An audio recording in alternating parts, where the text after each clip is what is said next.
If you enjoyed this video, remember to leave a like and subscribe to the channel. With that being said, welcome back to another video. My name is Matthew, and today we're doing another figure review. Today we're doing a figure review for the Playmates Toys Godzilla Kong, the New Empire Giant Godzilla Evolved.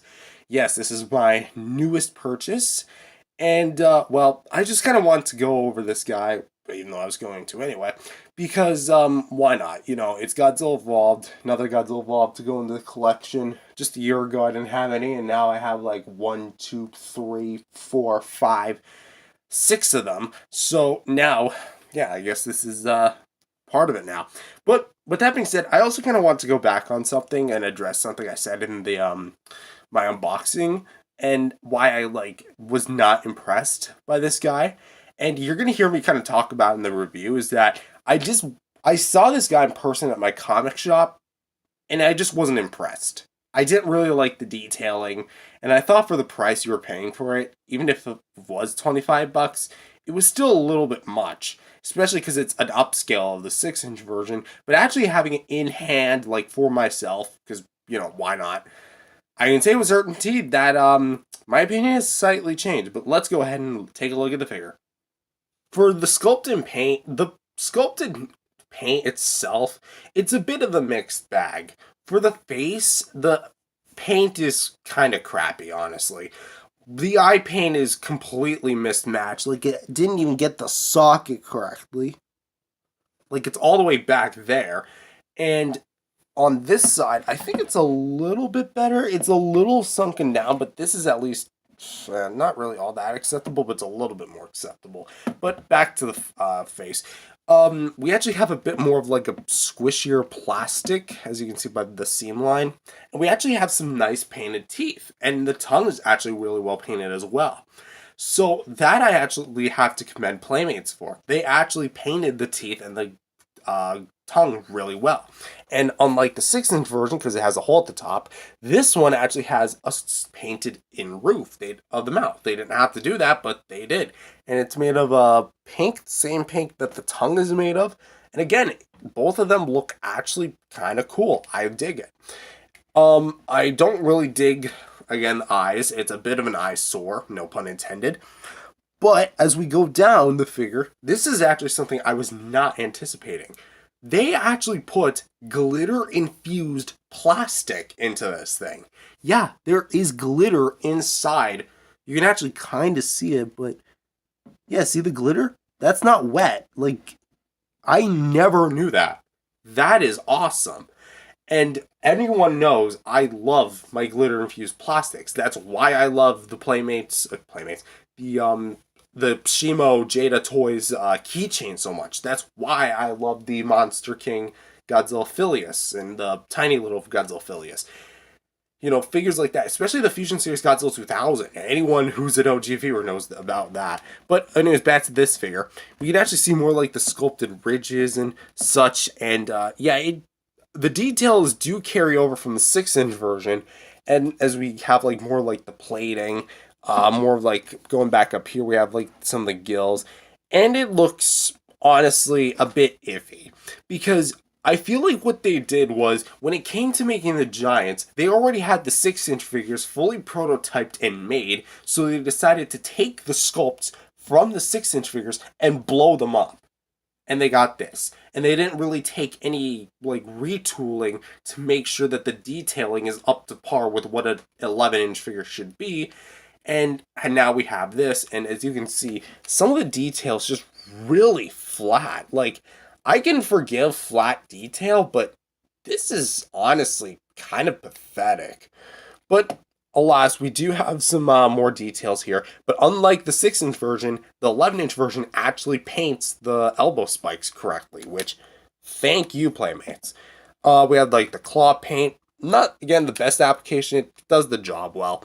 It's just kind of your basic olive green, the standard positions, kind of flip-flopping over to this side. Yeah, we do have the infamous screw holes, but as I've said time and time again, they really don't bug me because I grew up with toys that had screw holes. So I feel like anyone who has grown up with giant toys with screw holes knows exactly what I'm talking about. And going to the chest, I'm going to say, what happened here?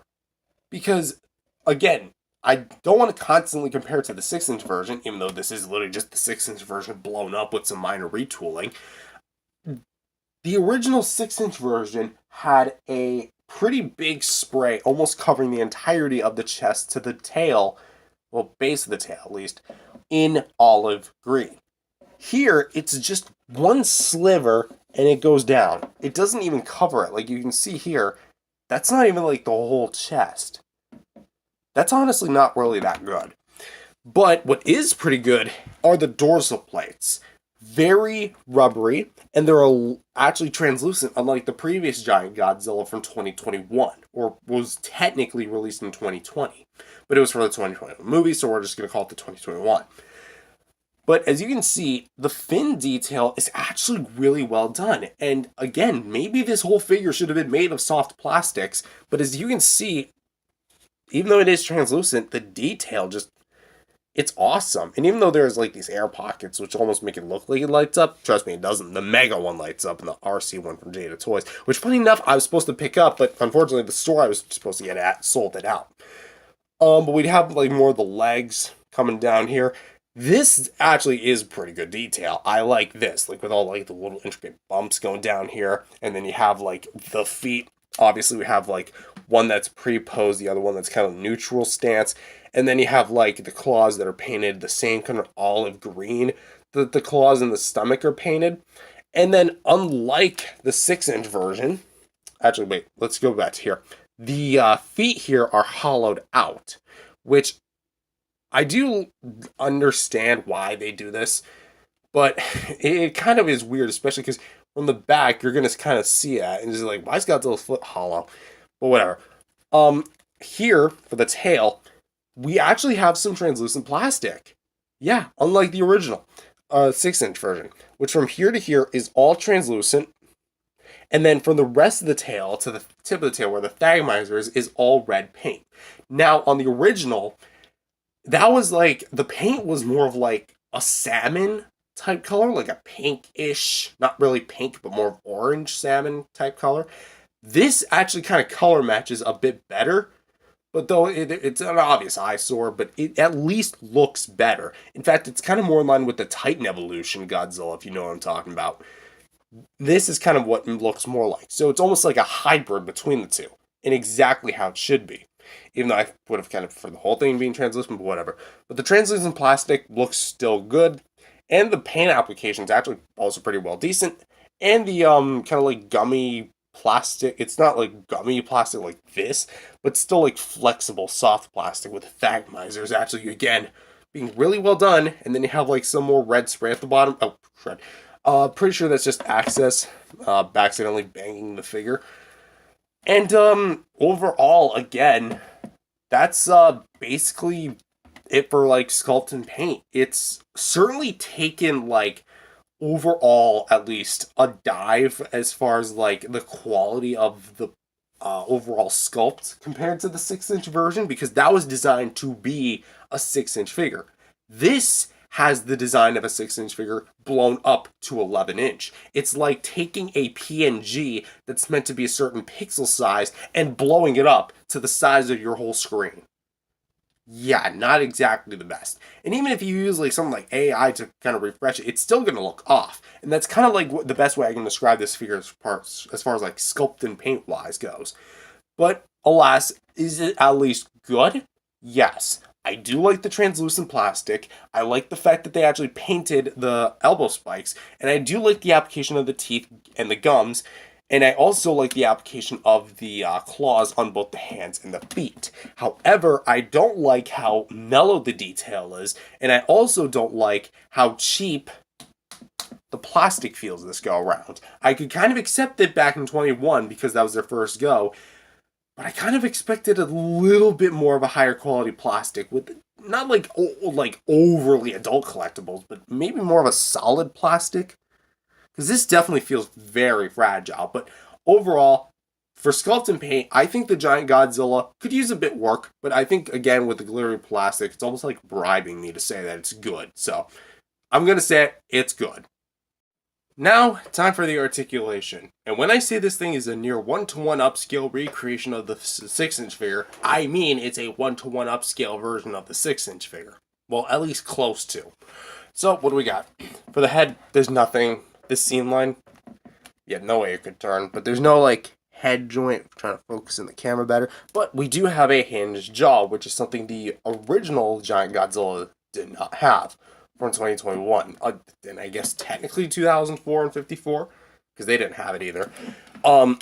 Shoulder swivels, although the shoulder swivels are a bit more limited this deal around, because that is about as back as I can get the shoulder, and this is about as far up I can get the shoulder, at least on this side. This side, we can go, okay, stop, we can go back about that far. And upwards about... Okay, I thought I, like, dislocated the whole figure. You can actually go back quite a bit. This is about as back as it can go. But, essentially, you're just going to get, like, the basic up and down movement. For the legs here, this leg, we can go upwards about that far. Raising the arm up. And you can even see another screw hole. Look at that. So it goes back up about that far, backwards about that far, so basically in its neutral position. Feet can rotate all the way around. This one can go side to side, although it is a lot more malleable than the 6-inch version would let you believe. And this one, this leg can go backwards about that far, so it actually bends a little bit more backwards than the back bent leg. It can go forward about this far. And this foot can also do a 360.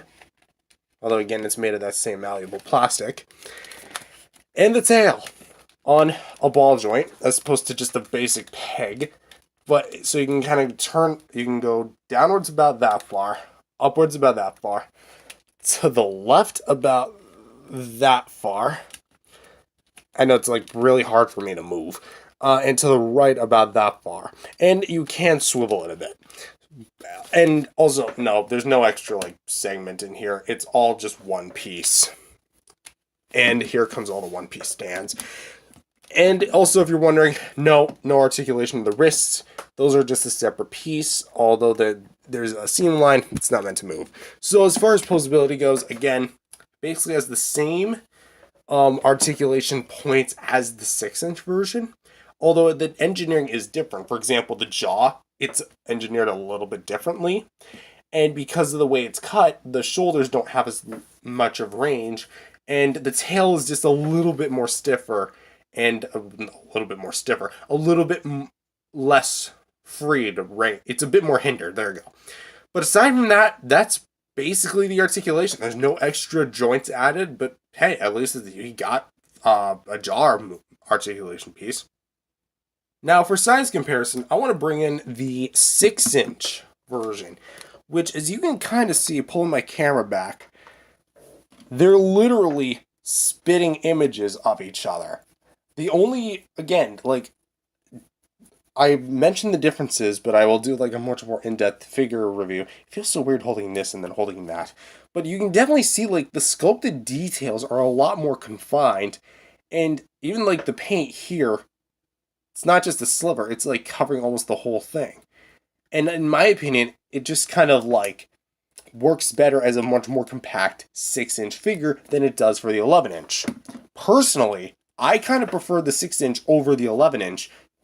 Obviously, as well, because you also got the beam and such. But this guy's also pretty cool on his own, but whatever. This is basically like the general comparison. We're going to do a much more in-depth comparison in another video. So for some size comparisons, proper ones, here he is next to some other Godzilla Evolved figures I have in my collection from other companies, with the Jada Toys Godzilla Evolved keychain, metallic figs, or metal figs, and the NECA Godzilla 2024 Godzilla Evolved from Godzilla Kong: The New Empire, of course, bootleg, which ironically enough, I was supposed to get the Jada Toys RC, but unfortunately, again, the place I wanted it sold out, so I opted for this. But I'm not going to stop hunting it down. I will literally hunt it down. Okay, so this is like the furthest I can actually like pull the setup back. Actually, that's not true. I could ram my chair back, but he is with my other two giant-sized Godzillas from Playmates, the 2004 from Godzilla Final Wars from the Toho Classic Series line, and the Godzilla vs. Kong 2021 Giant Godzilla. And this is kind of like what I was talking about with like the plastic quality. I will say that there's a bit of a significant increase in quality as far as like him versus him, but in my opinion, hot quality wise, he was honestly the best one just because of how sturdy he is of an overall figure. And I'll probably be doing a general figure comparison. No, I don't have 54 and I don't have Mechagodzilla, so right now, as of now, this is it. And for some more size comparisons, here he is next to some other Playmates Godzillas from Godzilla Con the New Empire, with Heat Ray Godzilla pre-evolved, the Titan Evolution Godzilla with the Godzilla still inside him. I did take him out, but I put him back in. And the Godzilla Evolved Spitfire version from the 2-pack set with versus Shimo. And as you can see, if they put this paint job on this guy, hands down the best Playmates by far. And for the moment you guys have probably been waiting for, here he is next to the giant Kong with Beast Glove that I also got at the store today. And as you can see, they're not size accurate, but they are pretty well as far as size goes. And so overall, what do I think of this figure? I think that this figure is actually, again, pretty good. While it's definitely not the best, having some very mellow details and iffy plastic quality, and definitely a bit of a rough transition as far as paint goes, plus some paint applications just isn't that good, like the chest and the eyes. Everything else is actually pretty serviceable. The articulation's nice for what you get. I love the translucent spines, especially like the extension, although I kind of wish the whole tail was translucent as opposed to just being halfway through the fins. And overall, I am actually kind of pleased with this thing, especially like with the addition of glittery plastic, which anyone knows I love glittery plastic infused in my figures. I'm not asking for every single figure going forward to be infused with glitter. I'm just asking for like maybe some. And this is definitely one of them. And in all honesty, I really like it. I dig it. I definitely think that as far as like quality is concerned, this is a bit of the lesser side of between Godzilla and Kong, as we're going to discuss later with Kong. But on Godzilla's own terms, I think that this is actually a pretty good Godzilla Evolved. While, again, it's not perfect by any means of the imagination, because it is a kid's toy, I definitely think that if $25 in Walmart, sure, go ahead, go for it. But with that being said, thank you guys for watching. If you guys liked it, definitely subscribe to the channel. Leave a like, and I'll see you guys next time. Peace out, everyone.